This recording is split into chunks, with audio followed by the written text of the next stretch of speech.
Sir, Ramanagara ಜಿಲ್ಲೆಯನ್ನ ಹೆಸರು ಬದಲಾಯಿಸುವುದು ಈಗ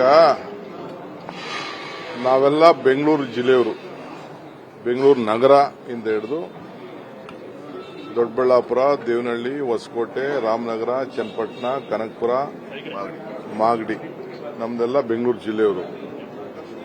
ಸೊ ತಾಂತ್ರಿಕವಾಗಿ ಕೆಲವು ಆಡಳಿತ ದೃಷ್ಟಿಯಿಂದ ಅದನ್ನ ಬದಲಾವಣೆಯನ್ನ ಹಿಂದೆ ಬೆಂಗಳೂರು ಗ್ರಾಮಾಂತರ ಅಂತಾಯಿತು, ಬೆಂಗಳೂರು ನಗರ ಜಿಲ್ಲೆ ಅಂತಾಯಿತು. ಸೊ ಆಮೇಲೆ ಒಂದು ಭಾಗನ ತೆಗೆದುಕೊಂಡು ರಾಮನಗರ ಜಿಲ್ಲೆ ಅಂತ ಮಾಡಿದ್ರು.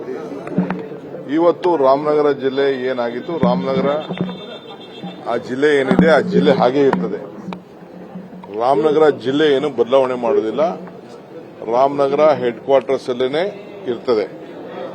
ಆದರೆ ನಾವು ರಾಮನಗರದ ಹೆಸರಿತ್ತು ಏನು ನಮ್ಮ ಬೆಂಗಳೂರು, ಯಾಕೆಂದ್ರೆ ಇಡೀ ವಿಶ್ವ ಬೆಂಗಳೂರನ್ನ ನೋಡ್ತಾ ಇದೆ.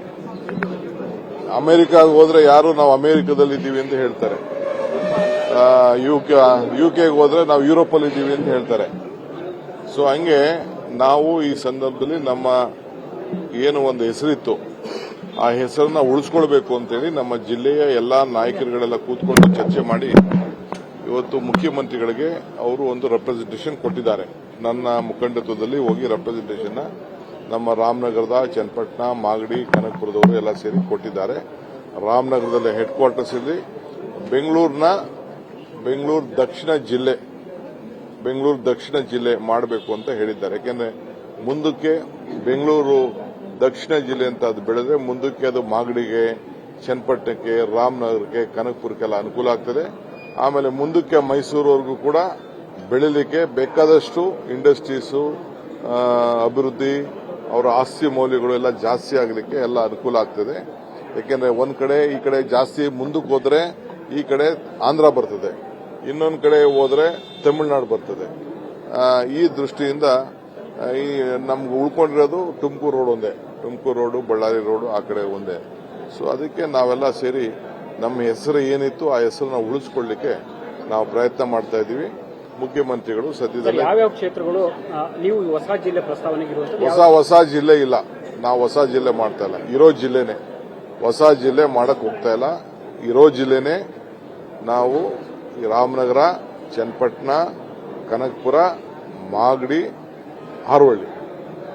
ಹಾರೋಹಳ್ಳಿ ಈಗಿರುವಂತ 5 ತಾಲೂಕುಗಳು ಇದು ಬೆಂಗಳೂರು ದಕ್ಷಿಣ ಜಿಲ್ಲೆ ಮಾಡಬೇಕು ಅಂತೇಳಿ ನಾವು ನಮ್ಮ ಎಲ್ಲಾ ನಾಯಕರುಗಳು ಪ್ರಸ್ತಾವನೆಯನ್ನು ಕೊಟ್ಟಿದ್ದಾರೆ. ಸರ್, ಏರ್ಪೋರ್ಟ್ ವಿಚಾರದಲ್ಲಿ ಚರ್ಚೆ ಆಗ್ತಿದೆ, ಅದು ರಾಮನಗರ ಭಾಗದಲ್ಲೇ ಅನ್ನುವಂಥದ್ದು ಮತ್ತೆ ತುಮಕೂರು ಭಾಗ ಅನ್ನುವಂಥದ್ದು. ಇನ್ನ ನಾನು ಅದಕ್ಕೆ ಇದಿಲ್ಲ, ಅದಕ್ಕೆಲ್ಲ ಟೆಕ್ನಿಕಲ್ ರಿಪೋರ್ಟ್ಸ್ ಬರಬೇಕು ಇದೆ.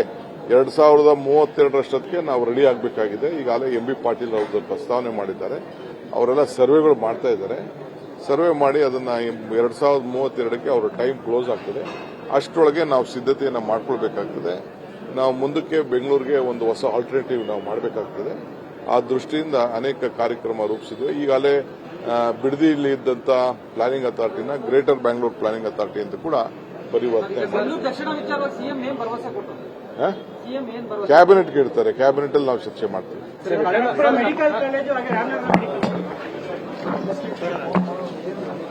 ಕನ್ನಡಿಗರ ಮೆಚ್ಚಿನ ನಿಮ್ಮ ನ್ಯೂಸ್ 18 ಕನ್ನಡ ಈಗ ವಾಟ್ಸ್ಆಪ್ನಲ್ಲಿಯೂ ಲಭ್ಯ. ಕರ್ನಾಟಕ ಮತ್ತು ದೇಶ ವಿದೇಶದ 360 ಡಿಗ್ರಿ ಸುದ್ದಿ ವಿವರವನ್ನ ನೀವು ನಿಮ್ಮ ಕೈ ಬೆರಳುಗಳಲ್ಲಿಯೇ ಪಡೆಯೋದಿಕ್ಕೆ ಈ QR ಕೋಡ್ ಅನ್ನು ಸ್ಕ್ಯಾನ್ ಮಾಡಿ. ನಮ್ಮ ಚಾನೆಲ್ ಅನ್ನು ಫಾಲೋ ಮಾಡಿ, ನೋಟಿಫಿಕೇಶನ್ ಆನ್ ಮಾಡಿ.